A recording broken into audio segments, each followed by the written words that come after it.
بنی اسرائیل کا نظام یوں چلتا تھا کہ ہمیشہ ان لوگوں میں ایک بادشاہ ہوتا تھا جو ملکی نظام چلاتا تھا، اور ایک نبی ہوتا تھا جو نظام شریعت اور دینی امور کی ہدایت و رہنمائی کیا کرتا تھا۔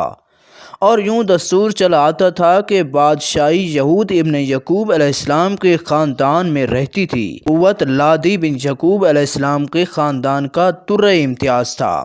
حضرت شمویل علیہ السلام جب نبوت سے سرفراز کیے گئے تو ان کے زمانے میں کوئی بادشاہ نہیں تھا، تو بنی اسرائیل نے آپ سے درخواست کی کہ آپ کسی کو ہمارا بادشاہ مقرر کر دیں، تو آپ نے حکم خداوندی کے مطابق طالوت کو بادشاہ بنا دیا، جو بنی اسرائیل میں سب سے زیادہ طاقتور اور سب سے بڑا عالم تھا، لیکن بہت ہی غریب و مفلس تھا۔ چمڑا پکا کر بکریوں کی چرواہی کر کے اپنی زندگی بسر کیا کرتا تھا۔ اس پر بنی اسرائیل کو اعتراض ہوا کہ طالوت شاہی خاندان سے نہیں ہے، لہٰذا یہ کیوں اور کیسے ہمارا بادشاہ ہو سکتا ہے؟ اس سے زیادہ تو بادشاہت کی حقدار ہم لوگ ہیں، کیونکہ ہم لوگ شاہی خاندان سے تعلق رکھتے ہیں۔ پھر طالوت کے پاس کچھ زیادہ مال بھی نہیں ہے، ایک غریب مفلس انسان بھلا تخت شاہی کے لائق کیسے ہو سکتا ہے؟ بنی اسرائیل کے ان اعتراض کا جواب دیتے ہوئے حضرت شمویل علیہ السلام نے یہ تقریر فرمائی کہ ترجمہ: اے اللہ نے تم پر چن لیا اور اسے علم اور جسم میں کشادگی عطا فرمائی، اور اللہ اپنا ملک جسے چاہے اسے دے دے، اور اللہ وسعت والا علم والا ہے۔ اور ان سے ان کے نبی نے فرمایا، اس کی بادشاہی کی نشانی یہ ہے کہ آئے تمہارے پاس طالوت جس میں تمہارے رب کی طرف سے دلوں کا چین ہے۔ چنانچہ تھوڑی ہی دیر کے بعد 4 فرشتے صندوق لے کر آ گئے اور صندوق کو حضرت شمویل علیہ السلام کے پاس رکھ دیا۔ یہ دیکھ کر تمام بنی اسرائیل نے طالوت کی بادشاہی کو تسلیم کر لیا۔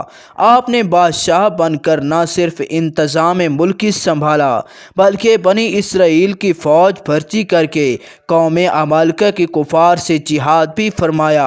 اللہ تعالیٰ نے اس واقعے کا ذکر قرآن کریم میں فرماتے ہوئے اس طرح ارشاد فرمایا، جس کا ترجمہ یہ ہے کہ اور ان سے ان کے نبی نے فرمایا، بے شک اللہ نے طالوت کو تمہارا بادشاہ بنا کر بھیجا ہے۔ بولے، اسے ہم پر بادشاہی کیوں کر ہوگی، اور ہم اس سے زیادہ سلطنت کے مستحق ہیں، اور اسے مال میں بھی وسعت نہیں دی گئی۔ فرمایا، اسے اللہ نے تم پر چن لیا اور اسے علم اور جسم میں کشادگی بھی زیادہ دی، اور اللہ اپنا ملک جسے چاہتا ہے اسے دے دیتا ہے، اور اللہ وسعت والا علم رکھتا ہے۔ اور ان سے ان کے نبی نے فرمایا، اس کی بادشاہی کی نشانی یہ ہے کہ آئے تمہارے پاس تابوت جس میں تمہارے رب کی طرف سے دلوں کا چین ہے، اور کچھ بچی ہوئی چیزیں ہیں، معزز موسیٰ اور معزز ہارون کے ترکہ کی اٹھاتے لائیں گے اسے فرشتے، بے شک اس میں بڑی نشانی ہے تمہارے لیے اگر ایمان رکھتے ہو۔ اس واقعے سے جہاں بہت سے مسائل پر روشنی پڑتی ہے، ایک بہت ہی واضح درس یہ ملتا ہے کہ اللہ تعالیٰ کے فضل، وہ چاہے تو چھوٹے سے چھوٹے آدمی کو منٹوں بلکہ سیکنڈوں میں بڑا سے بڑا آدمی بنا سکتا ہے۔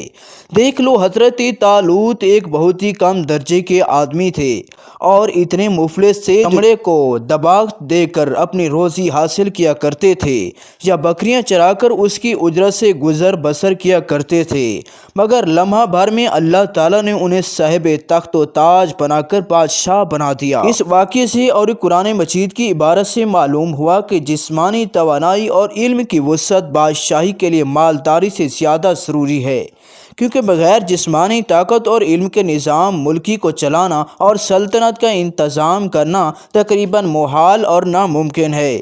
اس سے ظاہر ہوا کہ علم کا درجہ مال سے بہت بلند تر ہے۔ ناظرین، یہ تھی ہماری آج کی ویڈیو۔ اگر ویڈیو پسند ہے تو ہمارے یوٹیوب چینل کلک اسلام کو سبسکرائب کریں، اور اس ویڈیو کو اپنے دوست احباب کے ساتھ بھی شیئر کریں۔ ناظرین، ملتے ہیں اگلی ویڈیو میں، اپنا ڈھیر سارا خیال رکھیے گا۔ اللہ تعالیٰ آپ سب کا حامی اور ناصر ہو۔ اللہ نگہبان۔